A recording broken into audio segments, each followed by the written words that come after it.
Welcome to another random tutorial. This one goes out to Robert Dorschel, who asked for something relating to looping and Ableton Live for soundscapes. So this is a very basic technique, I think. I've used it a few times in my live streams, and we'll just jump right in. So what I've got here is I've got a capture track here that I'm using that's plugged into a Critter and Guitari synthesizer balsa bass.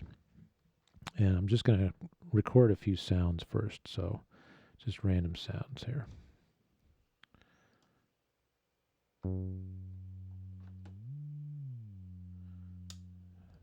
That's a good one.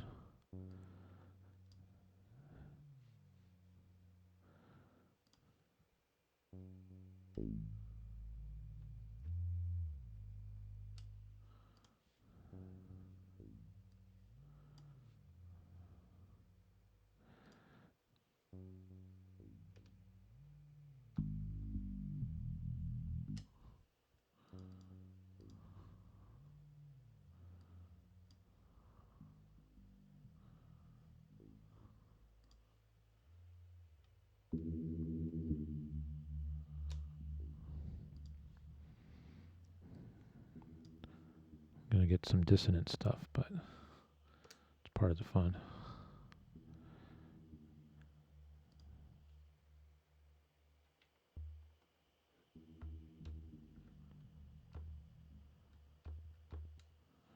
So that one's kind of a percussive thing.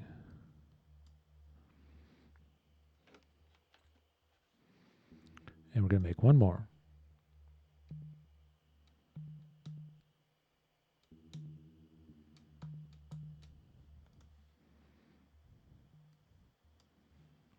Okay. Now, I did not design these to be in time with one another because the next step is going to be the important one.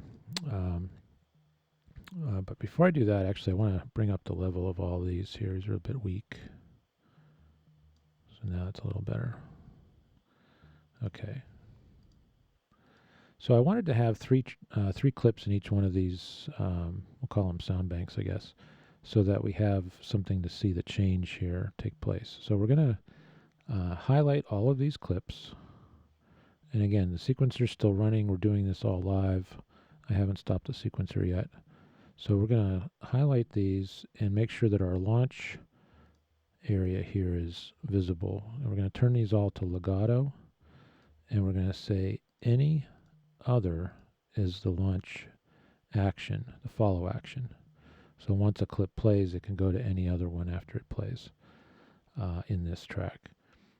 Even though I've changed this here, it's not going to actually take place until we reinitialize these clips. So you could do that either on the launch pad or manually on the screen here with the play buttons. So I'm going to do that here on the screen. And now we've got these clips randomizing essentially. Certainly if you have more in here, the randomization takes a little bit more interest. And then as these play, you can do things like grab them and reverse them on the fly, either individually or multiples, or change what's going on here with your start time, starting point.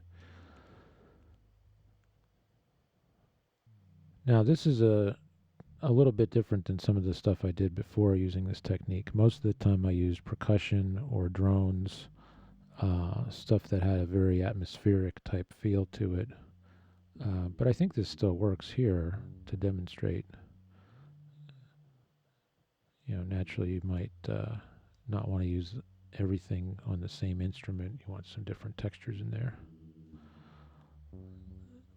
And you probably want to make sure it's in key, or maybe not.